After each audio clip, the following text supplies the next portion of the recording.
Yo, what's up, chat? What's up? Yo, Jenga, aquí on mute. Yep. Hola, hola, Can Andrea, everybody hear buenos me? días, ¿cómo estás?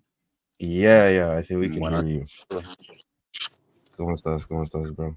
Now, Yeah, man. How are you? I'm good, bro. How you been? I'm doing great, I've been man. good. It's a nice Saturday. Yes, sir. Yeah, yep. Beautiful morning. Time to talk about Christology. Yeah, today's we're gonna be talking about Christological positions, held in the church. You know what I mean? And Especially some currently different. on Twitter, since there's a lot of the daily controversy with the Eastern Orthodox. Now we're Yep. bringing some Protestants and possibly even some Muslims concerning the Sacred Heart of Jesus and Exactly. apparent So heart worship. exactly. There's a lot of controversy right now on Twitter talking about Catholics and we worship the same God as Muslims or whatever. um, which anybody who disagrees with this, right, is just simply wrong, because they don't understand certain concepts of faith anyway. But we can get into that in a minute. But I think me and Jega want to talk about first and foremost the Sacred Heart of Jesus, since it was like a big thing. You know, it's this month that is going on, all of that. So go ahead, man. Go ahead. You can talk about it. What do you want to talk about exactly? Right. So, as we already know, the Sacred Heart devotion, it had basically developed from St. Mary of I believe it's Calicoke. I could be wrong with my pronunciation of that, but anybody can search it up. The Sacred Heart devotions from St. Mary, and it's from her specific visions of Jesus, which uh, caused the development of this devotion, right, and so on to show the passion of Christ towards all men, right? Since the heart symbolically represents that which is love, that which the will desires the good, right? And this is seen obviously in the scriptures: love God with all your heart, and it uses it convertibly with mind and soul. So the heart is just symbolically in reference to the soul and its faculties, in which in Christ his infinite passion occurred in this manner in his human nature by union of the divinity.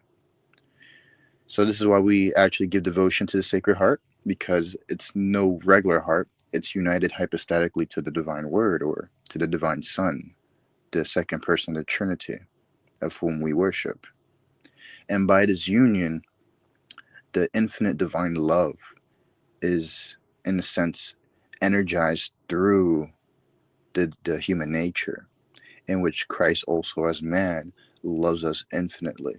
He doesn't love us merely in a finite capacity, but also as God through the soul.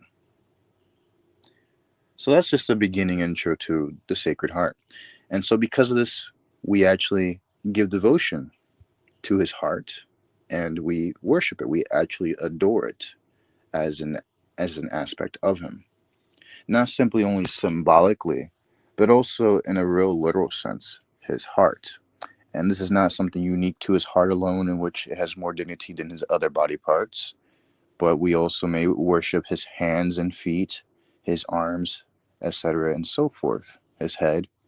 All of it is sacred by the manner of the union that is hypostatic, that is personal with the divine Son. Would you like to Yeah, add no, anything to that? no, I agree with everything you're saying. I had Mason in the chat saying this though, law of non-contradiction. We're debunked, bro. I ain't gonna lie. But no, that was good though. That was a good exposition. I want to get into, in particular, for example, Yeah, a little bit of theories of like why we say we worship the same God as the Muslims, pretty much. Because I know it's a big controversy on Twitter right now. I was on early Twitter this morning, and I saw a bunch of stuff right happening. For example, um, they're saying Christ is God. Muslims don't worship God. Or sorry, they don't worship Jesus, therefore they don't worship God, right? So I feel like there's a lot of misconception with Vatican II's teaching right there, and people thinking that they know how to interpret correctly Vatican II, which they really don't, right? So, what would be your take on that in particular? I'll give my comments afterward, but right. you're the guest So right now, and I want to have, yeah. we must first start off by what we mean and signify by God. Let me ask you a question, obviously. What would you understand God to mean? Ooh, that's a lot. That's a lot to unpackage. God, You let's just keep it simple. Would you not understand God in its simplest sense that everybody takes it to mean the supreme? A infinite supreme being. reality. Supreme Right. being, infinite being. No Yep. matter no matter which profession of monotheism you are, in some sense we all share in common this notion of the supreme reality who is infinite and above all creatures, Yep. right? Yep. And flowing from this idea of an infinite supreme being, we also understand it to be of perfections that are also of infinite degree in a sense, all Yep. contained in him in a certain simplicity, um, in a manner which is completely distinct from creatures, eternal, non-composite, immutable, etc., and so forth. Yep. That is Now, true. this is not something that is unique to Christianity, nor is it a matter of an article of faith. This is something that a person can comprehend apart from divine revelation. Matter of fact, I would even argue that one could even come to divine revelation without first knowing God, right? That is true. That is Since true. Yep. if we do not first have the concept or notion of God, that he exists and that he is, how can we accept the divine revelation from him as That's a true. being who is supreme? Who is supreme? So, even prior to the acceptance of divine revelation, one in some sense has to first come to the notion of the supreme being to even accept the revelation of a supreme being. Otherwise, how can we say this is the supreme being? That is facts. I ain't gonna lie. Yo, what's up, Big Steve? How are you, bro? So, this is where Nice we to see then come to the you. understanding or concept of natural theology, which is that Yeah. Yeah. from the existent creatures in this world, from nature itself, that which has finite perfections and it's observable to the senses, we can then reason that there's also an infinite being, right? There's been many arguments of what you call empirical or a posteriori by St. Thomas, his Quia Vitae, his five ways, right? And those And by Duns Scotus, yeah, the and so on, right? The lawless, whatever. You got your own so arguments that true. you probably So true. studied, right? By efficient Yeah. causality, by motion, and so on. Hmm. And so Yeah. we must all admit, in some sense, prior to the reception of Christian revelation, that there are individuals who actually understand the notion of the infinite being. And this notion isn't Yep. false. This notion is true because by God, we simply signify nothing else than that supreme infinite being. Correct. That is true. That is very true. I just want to mention something real quick. Pretty much, we had this argument that's being posited by this particular YouTuber, which is going to come out soon. I was in contact with him, and he's going to come out soon talking about this argument on his YouTube channel. I don't want to throw shade at him or anything like that, but you guys will know if you watch his content. You know what I mean? And honestly speaking, I want to tackle this argument before it gets out there because I feel like it's going to do um, a lot of damage to people that don't adhere to this particular belief, right? I know the guy means well, no shame to him. He's a good guy. But we want to tackle this argument now and you know, have it now. So let's go through it right now. It's going to be a Christological argument, obviously, against the incarnation of the divine simplest, the person who adheres to divine simplicity, and the one who adheres to classical theism, right? So the objection is simply this, right? So I'll ask you this, Jenga, since I know you love Christology and you have a whole Discord server on it. So props to you on that. If you guys want to join, let me know. I can talk to Jenga for you or whatever. But so premise one, right? Here's the objection. Every property is either one internal or external. Would you agree to this premise? Sure. Okay. Premise two, the human properties of Christ are not external. For I think this person who made this objection is basically suggesting premise two, if they're external, then it will be Nestorianism, which obviously we deny. So, would you agree with premise two that Christ's properties are not external? Correct. We believe in obviously the communicatio idiomata, which are basically the communication of properties, Yep. in which, by virtue of Christ or the Son subsisting in both natures, the properties of each and nature are communicated to his person. So Yep. yes, we Yep. agree with that. Okay. Conclusion one. Conclusion one. Therefore, the human properties of Christ are internal. You agree with the conclusion? Correct. Okay. Premise 3. If Christ gains internal properties, he changes. Right. Okay. Premise 4. Christ gains internal properties in the incarnation. Conclusion 2. Therefore, Christ changes.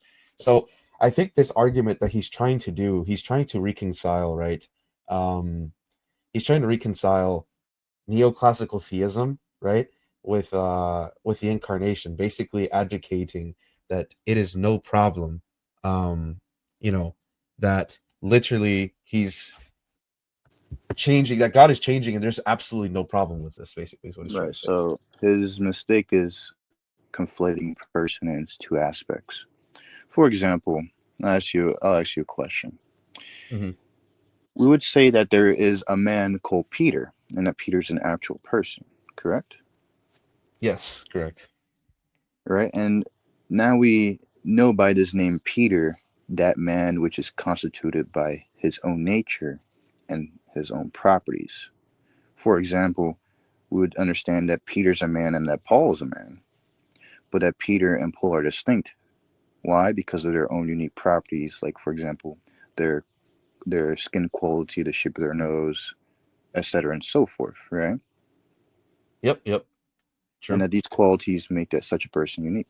Now, let's speak of also, let's say Peter gains new properties or some type of new accident. Let's say that he gains an accident of sickness. Does this person change by what is constituted as Peter, or does he still remain Peter even though his person changed by accident? He's still Peter. He's still Peter. He's still constituted as Peter. So, by this analogy, we may come to a full understanding of why Christ is said not to change in incarnation. The person of Christ, or that is the Son prior to the incarnation, is constituted by his eternal and immutable generation or begetting from the Father. He is constituted so by the Father. And this constitution is immutable. No matter what happens, Christ remains in his own immutable person constituted by begetting alone, and that by which he is begotten. Now, that's the first aspect in which we may consider person. And this is in reference to his own divinity, right? The immanent life or ad intra life of the Trinity, and which is immutable and completely unchangeable, by which the Son is constituted. Now, we may also consider in the second aspect, in which the theologians consider person to refer to the whole, right? Or that which is the subject of all that is predicated of. And I'll give an example. When we speak of Peter, we can also not only speak of his constitution, of his person, but we can also speak of his person insofar as he is predicative of the entire whole. For example, when I say uh, the soul of Peter, that is included in Peter's definition. When I speak of the hand of Peter, or the legs of Peter, or Peter's existence, all of that is included in the single predication of Peter, because Peter is not only that which is incommunicable and constituted in its own concrete personality, but also contains all that underlies himself, which is existence, nature, accidents, and so on. So we also may speak of Christ in this way. Before the incarnation, the second person underlied all of the divinity, and being incomposite, that is absolutely simple, all things that may be predicated of the divinity was predicated to of the Son. And so we see in the scriptures that the Son is called the wisdom of God and also the power of God, right? Yep, yep, that's But true. after the incarnation, after the union, which it really occurred and was a created union, we may now speak of this union in relation to the person as to the whole, because the Son truly made this human nature his own in such a manner that all the predications of that human nature may then be said of the Son, not in a manner in which it then constitutes the Son, that is his person, which is immutable and can never change, but only in that manner in which we may say that because the Son subsists through it, all the properties of human nature are then communicated to the Son as an individual, as to the whole, as that which underlies. And in this sense alone, we may say the Son changed. But even in this case in which we speak of the Son changing, this is not a change in anything pertaining to the divine, but only insofar as changing as to the part of the man, since the man now is included in the subsistence of the Logos. In a similar manner, for example, when we participate by grace or we participate in the existence of God, we don't say that God, by having this creature participating in him, changes, but this change is only on the part of the creature who participates, because God has no relation with creation. So even though these properties are communicated to the divinity, there is still no change on the part of God or the Logos considered as God, only on the part of the Logos considered as man. Hence, when we say that the Logos or the Word suffered, this is only insofar as relating to the human nature communicated to the subsistence of the Son, or as Yeah, considered underlying the whole. yeah, that is true. That is true. That's a good point. That's the whole point that that's the whole point that the natures retain their properties. That's the whole point of the incarnation. That's the whole point of the real distinction with the two natures subsisting in the person. It's like, listen, well, they still retain their properties, right? That's what it means to have these natures, right? So you're right on that. But we do have a question though. We have someone in the question saying, someone in the chat saying, could you explain the act and terminus of the assumption in relation um, the one operation of the Trinity? That's his question. So Right, you it's want to give, rather yeah. simple. There's one operation in God, the Trinity. By this one act of the Trinity, right, there is both an ad intra eternal act, since God is pure act, he is always acting by one simple act of the Trinity. And then this single act which desires or wills the union or assumption of the human nature then happens or occurs in time, in which this human nature is then immediately, without any separation from the Word, immediately is united to the terminus or completion of the person of the Word. So the one act or operation is completed by the Trinity, but by the assumption, this termination only occurs in one single person, which is the Word alone. So that's how we understand it. I just want to clearly clarify something real quick for everyone in the chat. When he says the word ad intra, which is a Latin terminology, especially the scholastics in philosophy, when we use ad intra, that just means something internal to the subject, internal to the agent, right? So, for example, when we say that there's two eminent processions in God happening ad intra, or all these things are ad intra, it just means internal to the agent, meaning internal to the life of God. Right. So that's all he So means by it. when we Mhm. speak of these acts of God, for example, the assumption, this is something ad extra, which means it's transient, it's outside of the agent, or it's outside of God, right? Just as, for example, when God is said to act and send his spirit and justify us, this is something that is ad extra, it's extrinsic, it's something passing from God to creation. Exactly. So ad extra, remember guys, external to the agent, ad intra, internal to the agent. So yeah, So so then we that's a go very back to the analytical critique.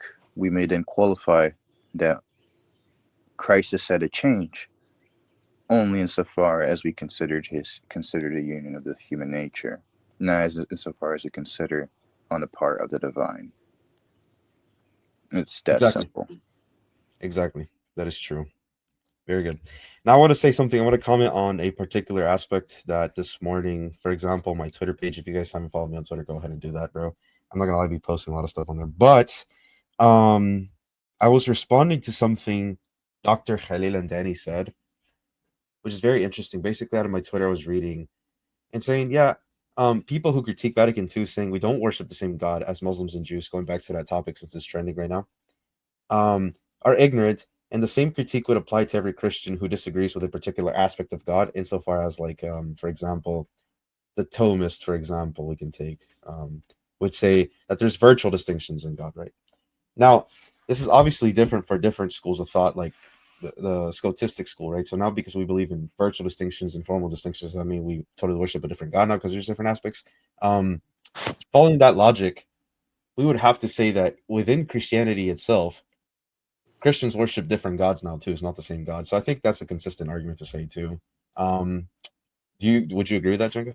No, I actually had this discussion recently with one particular Twitter individual. His name is Jonathan Hill, Okay, yeah. and I had asked him, well, if you believe because Muslims and Jews have slightly distinctive notions of God, because they obviously deny the trihypostatic reality of the divinity, would you then say that therefore because Catholics and Orthodox, because they disagree on the point of the properties of God relating to the processions, whether i.e. the Father and Son proceed the Spirit or proceeds from Father alone, do we then have a different God? Because we Mm, disagree on the mhm. notions of certain properties of God or God's reality. He simply straight up said, yeah. I was He like, says, wow. yeah. Yeah, he said, yeah. He basically said that Catholics and Orthodox worship a different God because they disagree on the filioque. Oh my goodness. That was actually very surprising to me, and it shows actually the absurdity of those who are actually consistent with this position. Yeah, of course. And That is this goes funny. back No. to how we understand the name God simply, right? If Yep. we Yep. understand the name God simply to refer to that supreme infinite being, then even if one were to deny the Trinity, he would simply have he would have the notion of God and he would keep it, but he would simply be, in a sense, ignorant or fall short in the full understanding of how God is in himself. But that wouldn't mean he denies God, because he still accepts the notion of God's the supreme infinite being. He will simply deny an aspect, which has been revealed to us by him. Because we must understand that the Trinity is not something you can find in nature. It has been revealed through the Son. It has been revealed through God, through the prophets of old. This is why God sent us as prophets. This is why Well, God even spoke through his angels in the burning bush. It's to communicate yep. a real reality of himself that is higher above human reasoning, Well, that's right? the point of the incarnation, that the Son reveals more about the inner life of God, right? Because he is the Word of God. He reveals more of who God is, what God is, and stuff like that. So, yeah, the Trinity would only make sense. It makes sense regardless, but it's revealed through the Son, through the revelation, as you Exactly. said. Yeah. Mhm.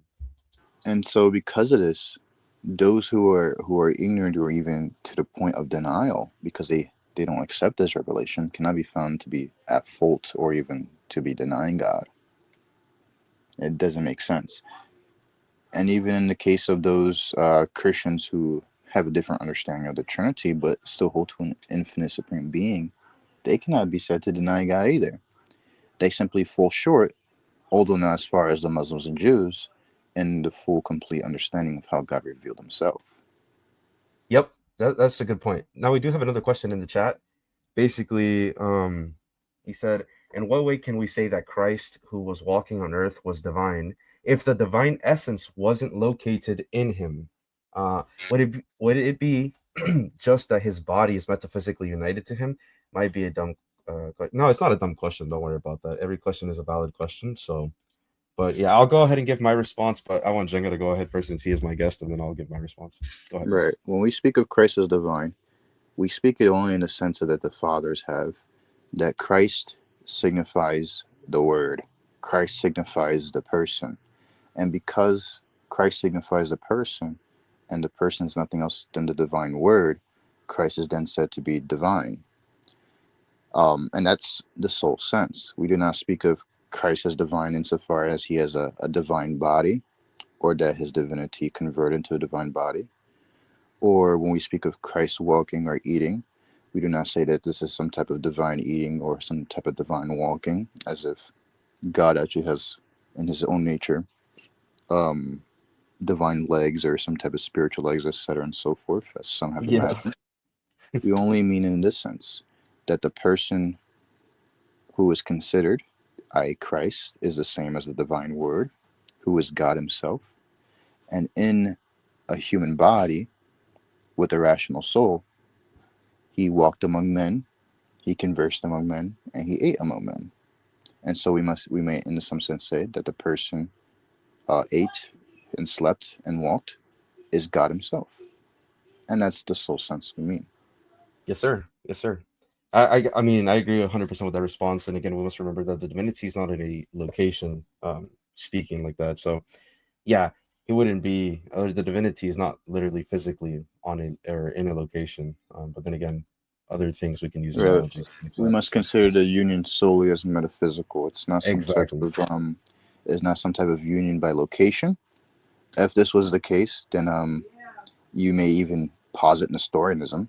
That's actually Yep. very close to what Saint Cyril accused Nestorius of, a mere union by conjunction, in which two things are placed side by side, or a mere accidental union, right?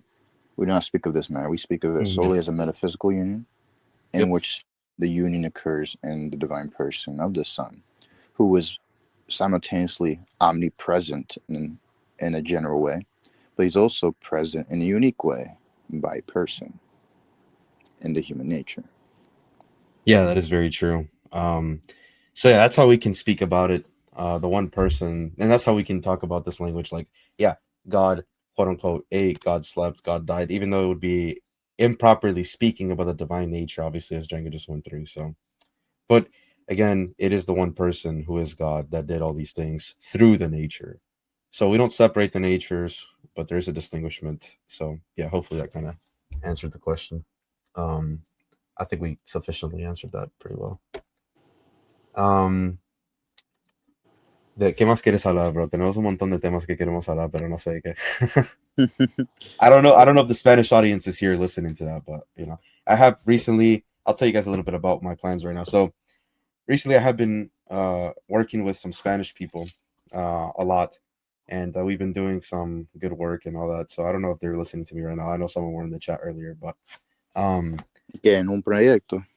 en un proyecto andamos trabajando en directos y también trabajando en traducir unas obras tomistas de la escolástica al inglés. Que bueno, ¿en qué sujeto o El asunto? sujeto, filosofía de metafísica tomista. También, y también ando trabajando con un par de lulistas que queremos traducir un poco de las obras de Ramón Llull al inglés, obviamente, y un poco al español, porque sus obras están más en catalán y en latín, You're in love obviamente. with Ramon Lul, bro. You Yeah, might I make know. him. You might as well just make him your own personal. So you might as well just get a bunch of icons of him. Yeah, I'm gonna get icons hopefully, inshallah, but I will say this though, Do you for all even the actually audio, read? Do you actually read Raymond Loon directly? I read him through the translated Spanish sources because Spain obviously has a bunch of translated works of him, sorry, and the slew lists of Spain obviously write in Spanish, so yeah, I would read in Spanish. I rarely read it in English, to be honest with you. Okay. But What have you read from him personally? well, tenemos un poco de las obras de él, como por ejemplo el libro de Félix, que literalmente creo que es un libro muy bueno para principiantes. So if you're a beginner, I'd suggest that book. It's number one for that book. Considerando que metafísicos. No, anda enseñando principalmente la introducción, un poco de todo. Introduce la historia y también un poco del arte de su Ars Magna. Ah, Let's see what he says. We have another question. What do you think is the difference between Saint Cyril and Severus? That's a good question, actually. Yeah, go ahead, go ahead. Yeah, go ahead. so I believe, and I truly profess this, that this is a sole difference between Saint Cyril and those who are the stricter Miaphysites, is that, and I'll first start with what I believe the monophysites believe, right? So we would believe that there's different categories of monophysis, and monophysis can be understood in some sense like a genus or like a umbrella term. And obviously, we understand the monophysitism of the Arians, who believed, according to many of the fathers, such as St. Ambrose in his De Incarnatione Sacramento Christo, um, that they believe that the human nature actually converted into the divinity, where there was like a changing of flesh and blood into the spiritual life, right? Which is also known as Eutychianism, strictly. Then you also have those who held that the divinity actually became lesser, based on the scripture Philippians 2:7-8, where it says that that the Son, being found in the form of God, emptied himself into the human nature. So that's also another form of monophysitism, because they believe single union occurred. Then you have Apollinarianism, in which he actually believed that that the logos, being the rational principle of the human body, was the sole rational principle, and hence there was no rational soul in the Son, and which he then was composed of metaphysics, one nature. And this seems to be the first time one nature is actually mentioned, at least by the Alexandrian tradition, um, Yeah. in which one nature is spoken of. It's by Apollinaris. Then you have, I would argue, the monophysitism of not only Severus but Dioscorus and their party, and possibly even some who were friends of Cyril. Some even suppose Acacius and Melitene, or even a blessed Theodosius of Ancyra, but I would actually argue otherwise. Regardless, what's their view? I would say their view, in the simplest sense, is that they profess that the two natures, right, that is two essences. And when we speak of essence, we understand it in the individual sense. That is, that there is a singular, concrete nature that is not something that's general or abstract, like when we speak of humanity or like multiple humans, but that there's a single human nature with its own properties composed of body and soul that united with divinity in such a way that we may speak of the essence or the quiddity or the whatness of the human nature that is a rational animal to then be combined and become one with the oneness of the divinity. So when we speak of what Christ is, we can't say that he's two what's, a God and a rational animal, but he's just the an irrational animal who's God, or a Yeah. combination of both, to where it may be predicated of one species. So they understand that there's one nature or one substance, as we speak of in Latin terminology, that holds multiple properties from divinity and humanity. So that when we speak of Christ dying, we're not speaking of solely his person dying, but we're speaking of this nature dying.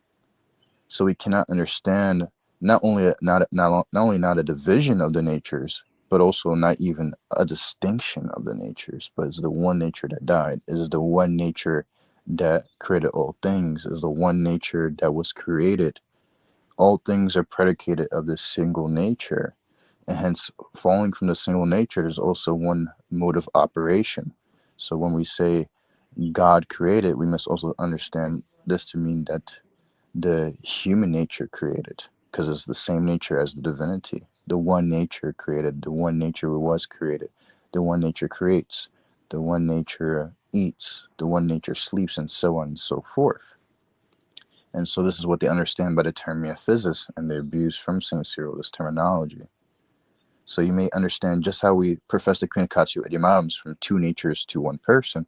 They profess also communicatio idiomatum from the two properties of each nature to one nature.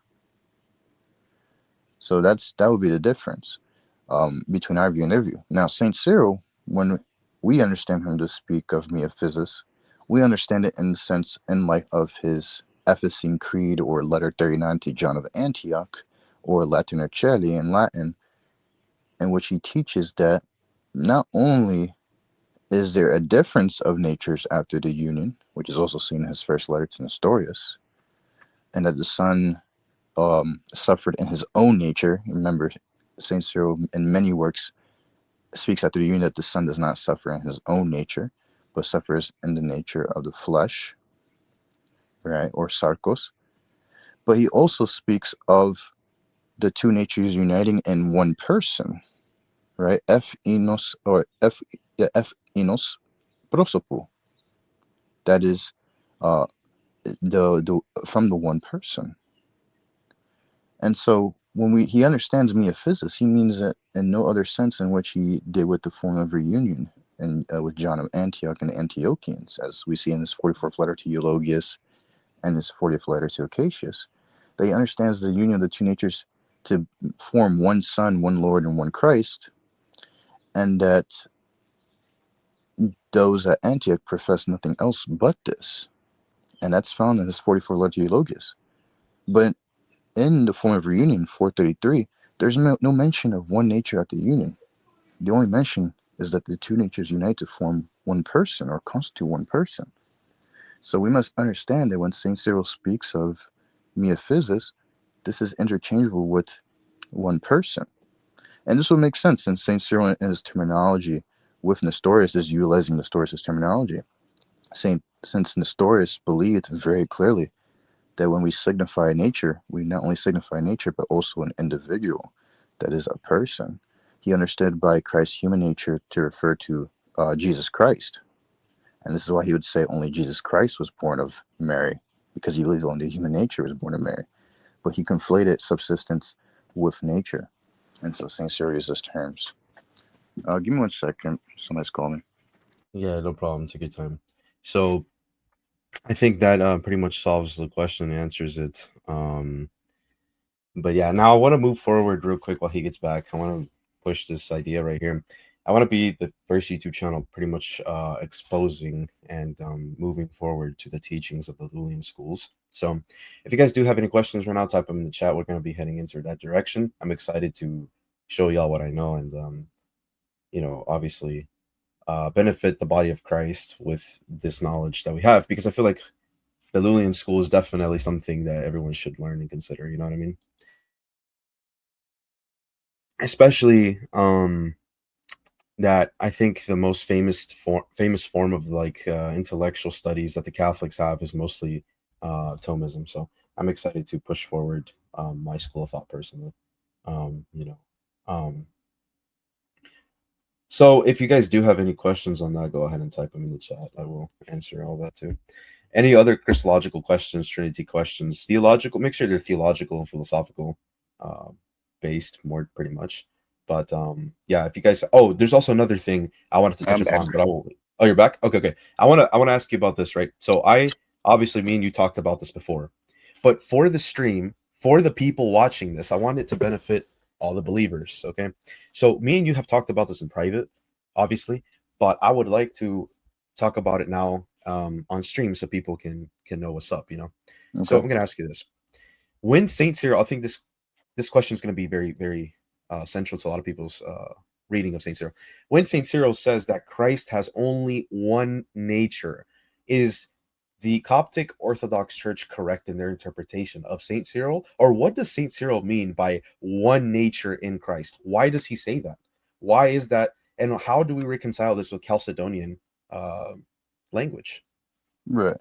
So, as I explained earlier, the metaphysics term is not the usual manner of St. Cyril speaking. St. Cyril actually uses the term hypostases, physis, and ousia in the more traditional sense of St. Basil and the Greek fathers, where hypostases means the particular of a universal or the ousia, and so hypostases is predicated to the particular. Just as, for example, when we speak of the universal human nature, and then there's that particular man, right? We might also speak of that particular Peter or that particular Paul, etc., right? As we see in letter 38 of St. Basil. So St. Cyril uses the same terminology before the Nestorian controversy in his Thesaurus on the Trinity. And this is proven from Petavius in his work on the Incarnation of the Word, where he goes over a bunch of these citations from St. Cyril's Thesaurus on his different use of hypostases, physis, and ousia.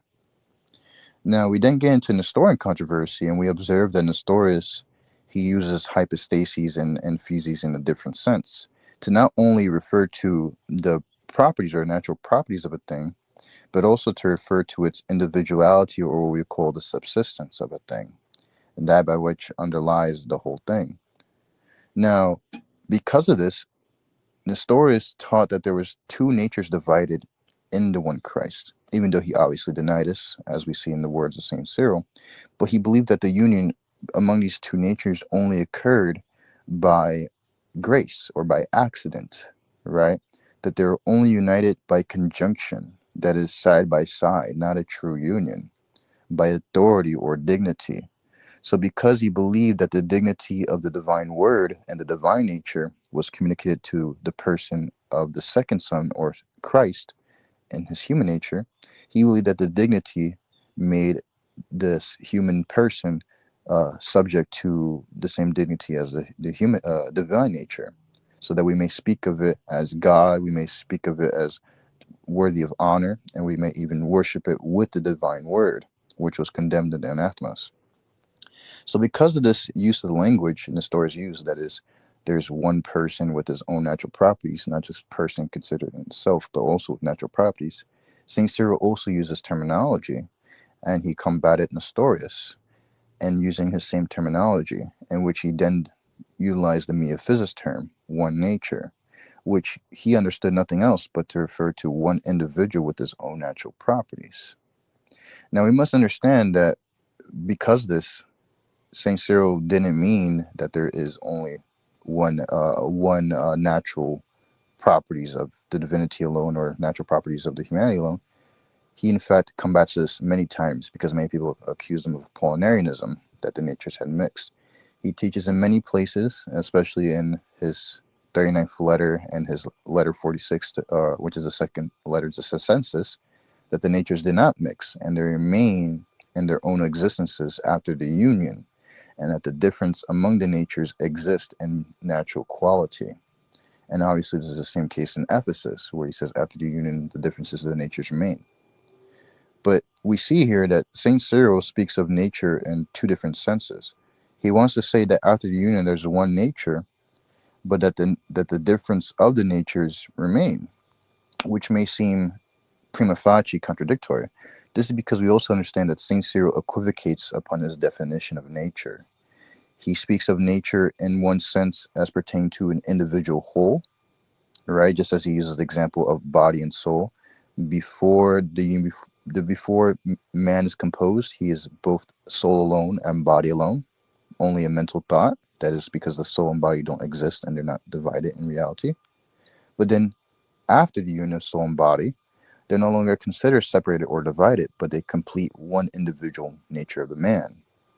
So not only is there one nature of the man, but there's also one individual, one person. So too, he uses from this example that just as divinity is separated from the humanity only in thought, because they're not really separate in reality, after the union, they form for us one Son, one Lord, and one Christ. And that's his own words. He uses from the body and soul analogy, that where it completes one man, to say there's therefore one Son, one Christ, one Lord. So we understand by this the person of Christ. And so when he speaks also of metaphysics, we understand that he's speaking of the individual or the person of the Son. But when he speaks elsewhere of the difference of natures, or says that the Son after the union does not suffer in his own nature, he's speaking here only of the natural properties of the natures, not considered as individuals. Very good response. Very good response. So, yeah, I know we talked about this before, and I think your exposition was pretty well. So, hopefully, they benefited from that too, because I know that's a big question that, for example, some Coptic Orthodox people like to use against the Chalcedonians, right? Um, Especialmente contra nosotros y los ortodoxos de Eastern Orthodox, literalmente usan este Sí, argumento o los como, ortodoxos orientales. yeah, exactly, los ortodoxos orientales. Así que it's kind of like a bit of a stretch when they say that. Right. I mean, that's their own critique. That's the arguments that their own fathers have provided, specifically Yeah, amongst Severus in the 6th century, who was their main and greatest theologian. And yeah, yeah. they held debates with Emperor Justinian, right, and so Yep. on, and John the Grand or John of Caesarea. They're just observing the debates that occurred among them. But we must also recognize, right, that metaphysics wasn't found only in the works of Saint Cyril. It also managed to get its way into the Council of Chalcedon. Yes, the Council of Chalcedon recognizes that Saint Cyril used the term metaphysics. Is actually brought up in discussion in the first session because Dioscorus tried to justify his own heresy of Eutychianism by saying, "Oh, Saint Cyril used the term metaphysics." So we actually see in the first session in the Acts of the Council of Chalcedon that they actually discuss in what sense must we understand Saint Cyril's term of metaphysics. And uh, Yeah. Mhm. Aetius, right? I'm pretty sure that's how you pronounce his name. Aetius, the priest, he actually discusses and says we must understand this in no way.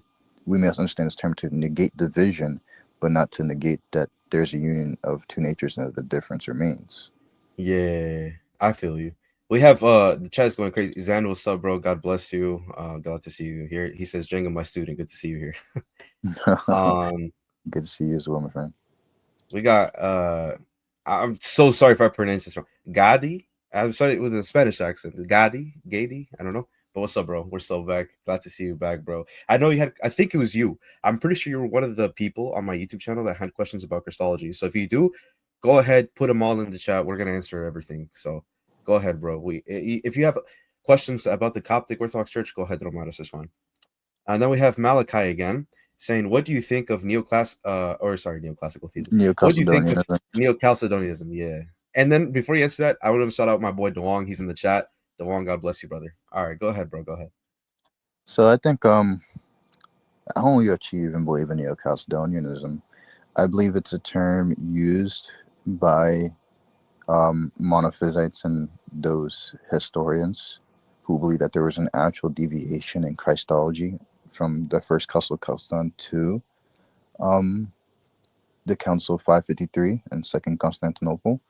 I don't believe that's the case. I don't believe that the first Council of Chalcedon actually would deny any of the theology of the newer Chalcedonians in 553 and after, like St. Maximus or St. John Damascene.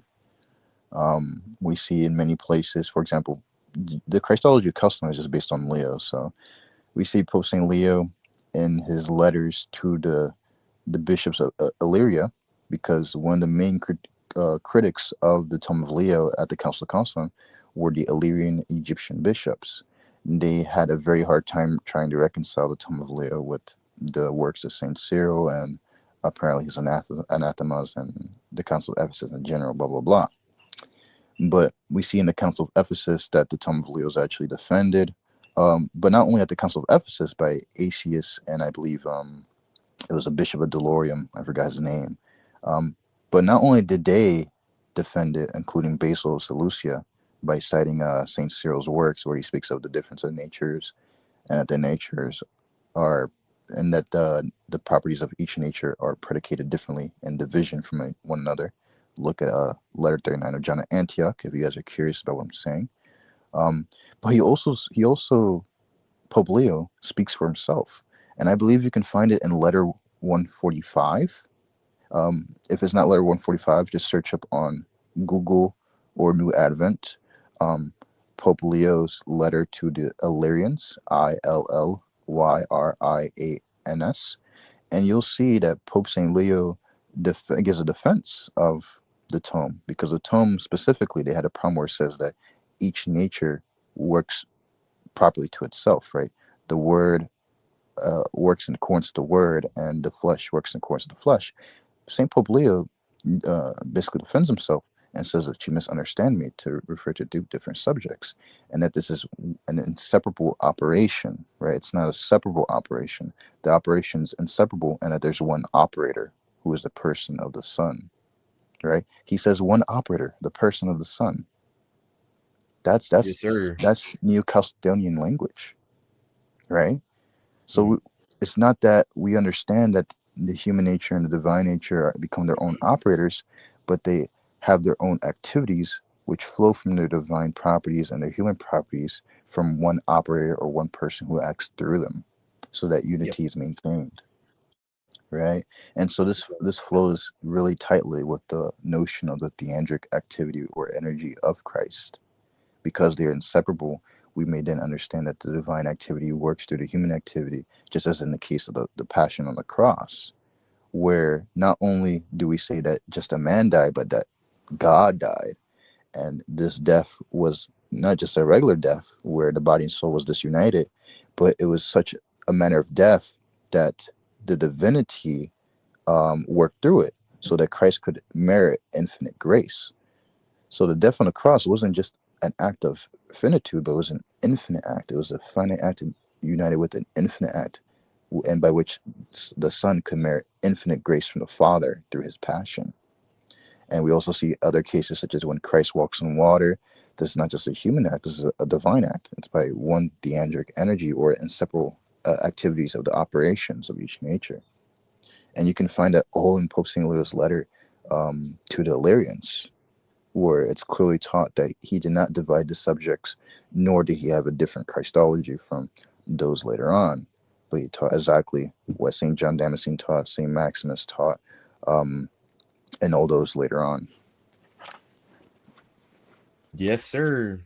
Now I wanna. He said, "I've heard the scholastics rejected, especially. I don't even know how to say that name. I'm not gonna embarrass myself, honestly. um, in hypostasis, I think. I think it's it. Yeah. And ¿qué iba a decir? Oh yeah, Hulus. God bless you, brother. Good to see you here. Now Zan has a question. We'll answer it in a minute. Again, I see your question. But Zan said, he's asking this. Did the divine essence incarnate address this question? For the hypostasis is the divine essence. So I'll go first on this one, and then I'll hear your thoughts, Jenga. So me Okay. and Jenga have different distinctions in God. Okay. So I, as you guys know, I adhere to the Lulian tradition, leaning more scotistic. So I would say that there's still a distinction between person and essence. I've posited a formal distinction, which is a sort of a real distinction, right? So, and again, it's still different than a properly called real distinction, right? So you have to get into the terminology of how Scotus and the Lulists use this terminology here, but um, it's a real distinction. It's prior to the work of the intellect here. So there is a distinction here. However, there's no real lack of identity between the two terms, right? So again, different scholastic authors will defend this, such as Mastro. But other than that, we would say, yeah, there's still a distinction between person and essence.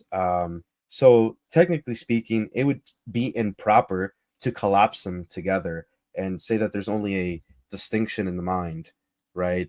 Which the Thomists don't only say that there's a distinction in the mind solemnly, like there's a foundation in reality. That's what a virtual distinction is. But we would say, yeah, it would be improper to say that the divine essence incarnates technically. The person incarnates, not the essence. Then the three persons would encompass the incarnation. Yet that's not true. But go ahead, Jenga, you can answer that now. Um, there is in some sense in which we may speak of the divine nature incarnate, and that's solely in the sense that Saint John Damascene means. Um, in his work in the Summa Theological, I haven't read too much on it, but Saint Thomas does answer this question in his Summa Theologica, particularly his Tertia Pars, question 2, the mode of the union of the Word incarnate. Um, I could possibly bring it up right now. Yeah, go ahead. It's fine. And by the way, yeah, I agree with everything he's saying. I was just taking the question to be literally that the essence incarnates. You know what I mean? So, but yeah, I get it. If we're speaking of natural union, insofar as we're speaking that the union did not take place in suppositum or individual, but among the natures itself, then that would be wrong. We do not speak of the union in that sense. We would not say that in the same manner that the body and soul united, we may speak of divinity and humanity, or in that sense, a strict natural union. But we may say that the divine nature did incarnate, and only in this sense, because it incarnated personally, right? Because the divine person of the Son is virtually, as obviously Aquino said prior, that the divine person is considered virtually distinct from the divine essence. It would be simply because the the Son, by means of the union and the perichoresis of the divine nature is said to indwell the human nature because of Yeah. the perichoresis or the inseparability of the person from essence. And Yes, so sir. Yes, Thomas sir. answers in reply to objection 3, as St. Mhm. John Damascene says, De Orthodox Fide, chapter 3, section 6. The divine nature is said to be incarnate because it is united to the flesh personally, and not that it is changed into flesh. So likewise, the flesh is said to be deified, as he also says in chapter 15, not by change, but by the union with the Word. Its natural property still remaining, and hence it may be considered as deified, inasmuch as it becomes the flesh of the Word of God, but not that it becomes God. And so, in some sense, we may say then that the divine nature was infleshed, because the person was in flesh and is inseparably united from the divine nature, but not that that determination of the union occurred in the divine nature, but only the divine person. So, because of the unity of divine person and divinity, we may, in the soul sense, speak of the divine essence being in flesh. But even this must be understood qualified. Yeah, no, it is. Yeah. Moving on to this. Zan says, "Hey, glad to see you back. My boy just realized, yes, sir, I'm back. Better than ever. God is good, bro." Let's see. So we got Gaddy here saying thoughts on Cassian Tato. I don't know who that is. I'm not gonna lie. Maybe Jenga does. I don't know either. Oh, okay. Well, Gaddy, I'm sorry, bro. We're not gonna be able to answer that question. Um, yes is saying, how do Miaphysites cope with how the fact that the pre-Ephesians Latins have Pope Leo's Christology? Um, they essentially. I mean, this is one way you can just read or watch Agin's videos, or maybe, yeah. I mean, he teaches from the Latin Is Father. is his name Um, pronounced Agin or is it Agin? I don't even Agin, the same thing. But know. essentially, I they don't know. would utilize some Apollinaire forgeries from the work of Pope Julius, which teach metaphysics. They would also use other forgeries from Pope Felix and so on. But besides these few forgeries, which are clearly recognized by um, historians to be forgeries, especially the the Julian forgeries, they would simply try to argue that in every which way, when the Latin Fathers speak of two substances or two natures, they're speaking only in this matter of entheoria. That's how I've seen some go about it. It's not really the wise way because the Latin Fathers don't utilize the same terminology as Saint Cyril of entheoria or in mental contemplation, or that is understood through the nous, that that this duality occurs. Especially among Saint Ambrose. Saint Ambrose is a tough one for them, since Saint Ambrose is very clear in his diaphysitism, leading and paving the way to Saint Augustine. Same thing with Saint John of Cassian and the likes, Vincent Lorenz, etc. Um, some of them would just simply concede that the Latins were Nestorian-like and that they erred. And if they had attended the Council of Ephesus, they would have repented. But their copes are that's what it is, just very copious. It's mainly a concession, or they try to interpret the lines through another tradition, or they try to utilize forgeries. That's essentially Yeah. it. We Hmm. can see obviously from the time of Tertullian through Cyprian, Novatius, Marius Victorinus, and so on, that they utilize a certain type of language of two natures, right? Tertullian is very clear on this. Anyone who's read his De Praxis or On the Flesh of Christ, De Carne Christi, they would see this language of two natures, not just before the union, but after the union, very clearly that Christ is in two natures, that both natures are in him, and that he's in both. Saint Ambrose, following this tradition, also utilizes the same terminology. Saint Jerome, you don't see this as clearly, but you do see even Nestorian terminology used by Saint Jerome, which is not foreign to Saint Ambrose, but it's more prevalent in Saint Jerome, where Saint Jerome that says that the Word assumed a human person, and this may be understood insofar as human person here is understood to be the face or character of a thing, as it was utilized in ancient times, where person that doesn't always mean the individual or subsistence, but it can often refer to the character or the face, right? Kind of how the Sabellians used it. They believe three persons just mean the three faces of one subsistence, or the characters of one subsistence, right? Um, Yeah. but Saint Jerome was very clear that if his he speaks of he speaks of the distinction of the word and the flesh. He says that the word did not suffer, but the flesh did. He's very diaphysite in his terminology. Saint Ambrose explicitly speaks of Christ being in two natures, and that he speaks in both natures in his exposition of Orthodox faith, and in his Incarnation. I'm just gonna say in English, in his work on the incarnation of the sacrament or mystery of Christ, he explicitly condemns the Arian teaching that there is one nature. Right? He literally says that the Arians uh, have thrown up a perfidy, saying that Christ is one nature.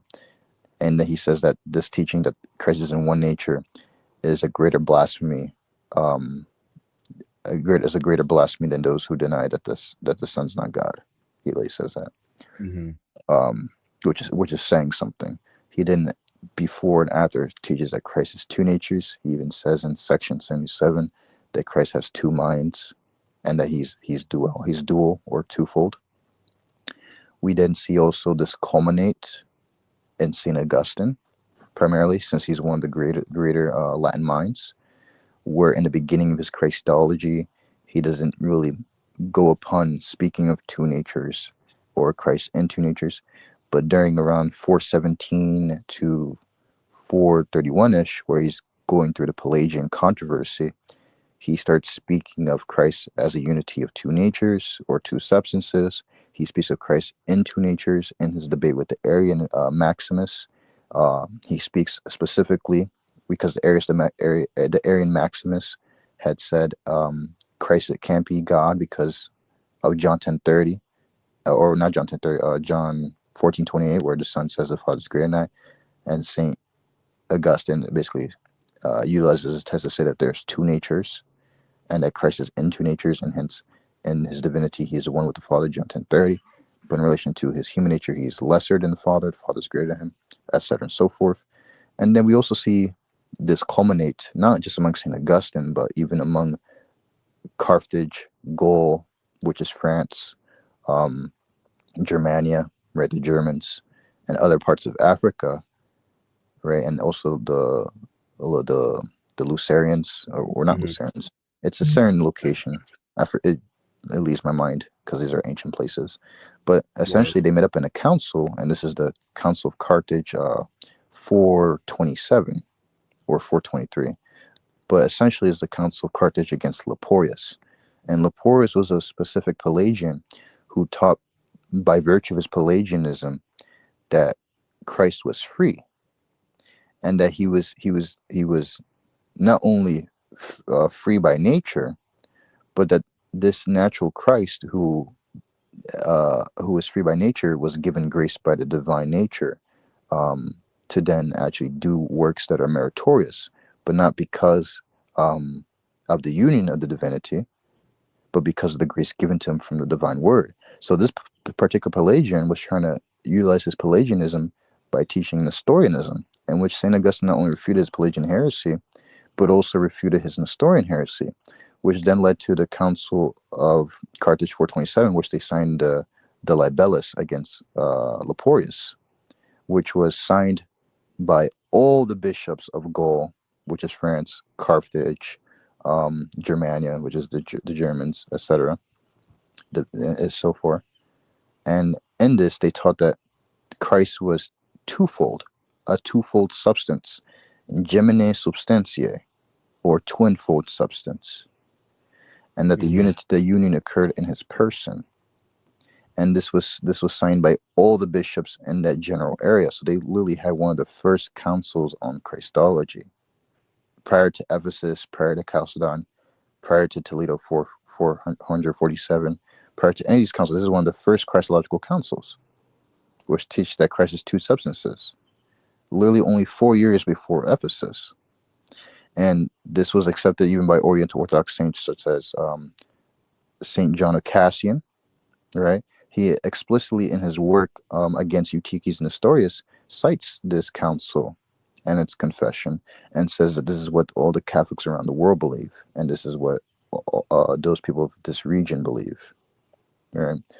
Saint Vincent of Lérins, slowly after Ephesus, interprets Ephesus to refer to the teaching of two substances, etc., so forth. He believes this is the true faith. Um, we didn't see other Latin fathers in that time. Hilary of Arles also teaching two substances, and this is slightly after Ephesus. And so we continue to see that even after the acceptance of Ephesus, the Latins are understanding the tradition that they have received, that Christ is not only of two natures, but that he is two natures. And some are even going so far to say is he's in two natures, um, and so forth. And then this culminates in Pope St. Leo, the successor of not Pope St. Celestine, but Pope Sixtus the Third, in which there's two natures of Christ. And Pope Leo was a deacon of Pope Sixtus, and Pope Sixtus was around when the Council of Ephesus was finally accepted by John of Antioch and his party, right? So Pope Leo, being a deacon of Sixtus the Third, would have obviously held some of the same Christology as Pope Sixtus, and Sixtus the same as Celestine. So we see that there's a certain Latin tradition that's building up upon two natures even after acceptance of Ephesus, interpreting Ephesus in their own way. And obviously there's certain diaphysite, there's clear diaphysite teachings in the Council of Ephesus. So this entire Latin tradition is kind of culminating in the West, and the Oriental Orthodox kind of just look over it. They don't really speak of Yeah. it. They kind of just say, oh, if these fathers were at Ephesus, they would have accepted one nature. Well, first of all, one nature is never spoken of, or metaphysics is never spoken of in the Council of Ephesus. There's no mention of it. The closest thing you have is where they appeal to the third anathema and the third letter to Nestorius, where it says that the union is a natural one, right? It's a natural union. But this, just because it's a natural union doesn't mean that it's a union of two natures among themselves. Saint Cyril is very clear that it's a natural union. Natural union means that it's a true union in the person of Christ.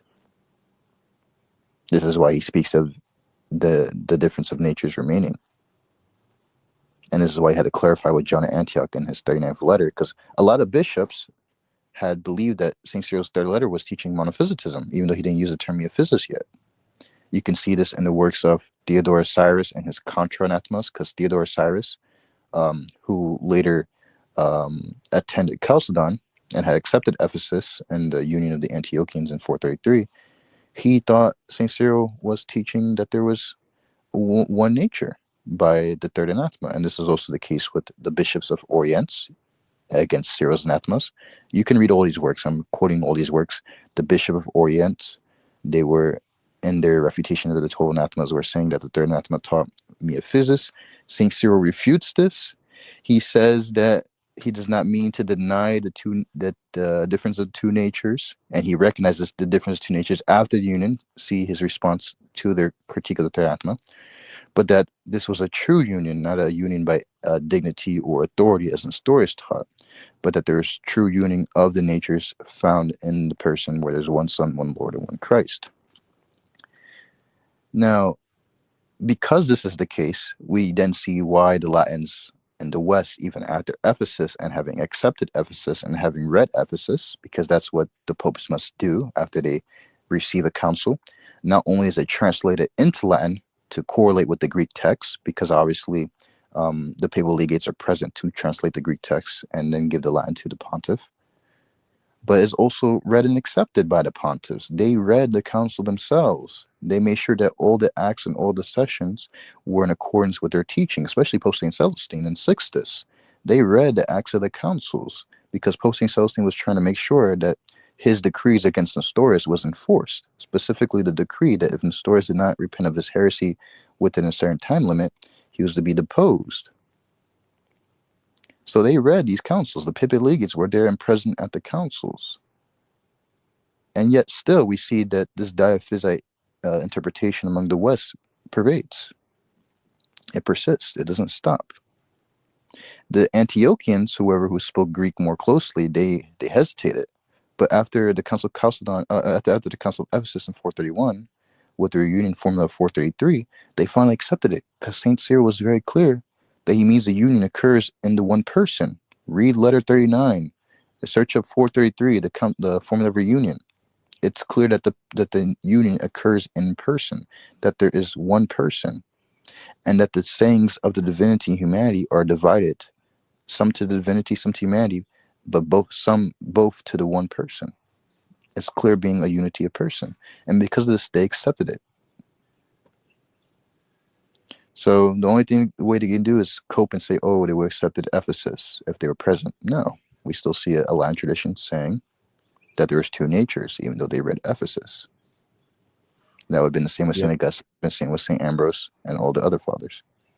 And same thing with Saint John Cassian, who was after the Council of Ephesus and still taught two natures, which is funny. Yes, sir. Now we do have another question though.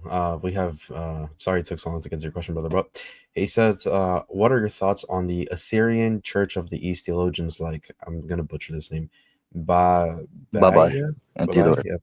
Yeah, yeah, Theodore, yeah. Could we say that they are Orthodox? They are certainly Orthodox.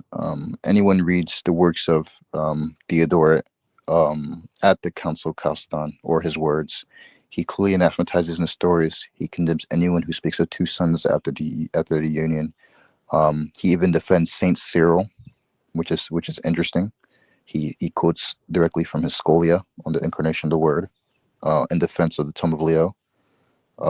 Theodore is Orthodox. He accepts the statements of Ephesus. He accepts the anathemas. He's very Orthodox. There were certain works of his that were condemned in the later Council of Constantinople too, but it has no concern concerning his own person, his own reinstatement by Pope Saint Leo later on.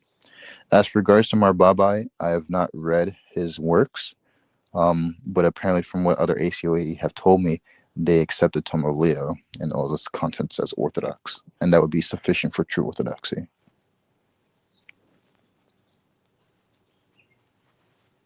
Yes, sir. Then we got Zan saying base Jenga.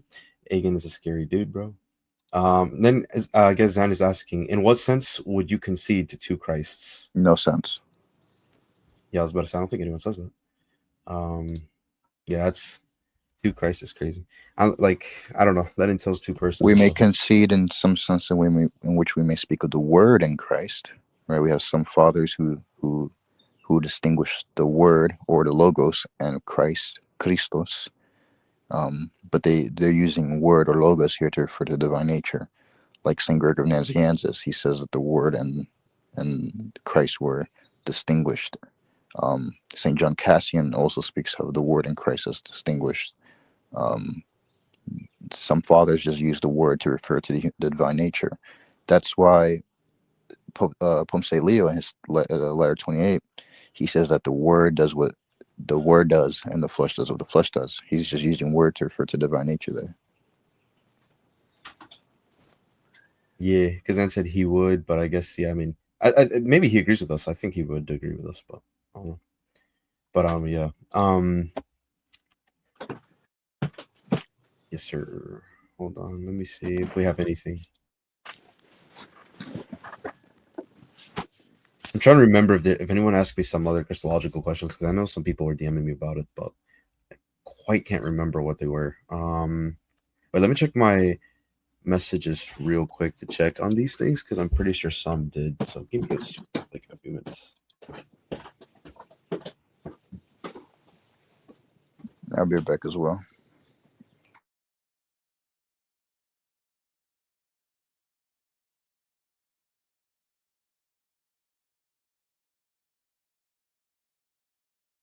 Is it only a Christological question?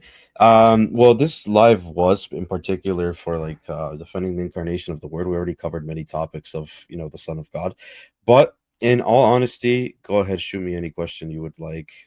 Anything philosophical, theological is good. That's what the whole actual life is really about. So it can be anything philosophical slash theological, brother. So feel free to do that. Um, anything pretty much. Are you Catholic?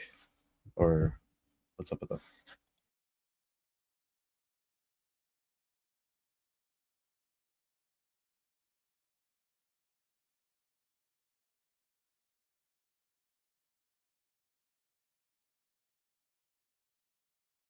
Okay, yeah, yes, I'm Catholic. I have a question on justification. What's up, man? What's your question on justification?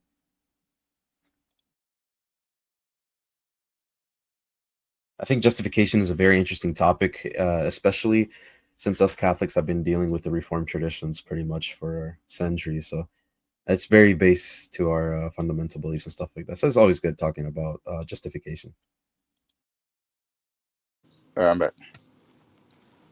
Our friend here says he has a question on justification. So I guess we're just waiting for him to type the question real quick. But I was basically expounding upon that in Catholic theology, it's pretty central to our belief system of how we've been, dealing with the Reformation stuff. I guess I'm pretty sure his question is going to be something like that. So I'm just curious what he's going to say. He is Catholic though. Mhm. Vamos a ver qué es lo que trae, porque no sé, a lo mejor sea una objeción de la Reformación. Let's Mm. see. Zan says, what relation does Christ have towards his human nature? I'm not sure I understood that question. What? Zan says, what relation does Christ have towards his human nature? Do you understand it? I mean, Yeah, gotta think of one by this. subsistence, Oh, that's what he means. Okay. Okay. one by one by which the individual is predicated of its properties. Christ simply signifies the individual, so it'll just be person nature relation. If you're speaking of a certain distinction, it'll just be a real distinction. Yeah, that's what I was about to say. It's a real distinction that he has with his human nature. He's not identical to his human nature. Now, yes, says if we say that there is remission of sins and infusion of justice, would that lead to a formal cause? Sorry, would that lead to two formal causes? I've seen the reform try to say this is what it entails.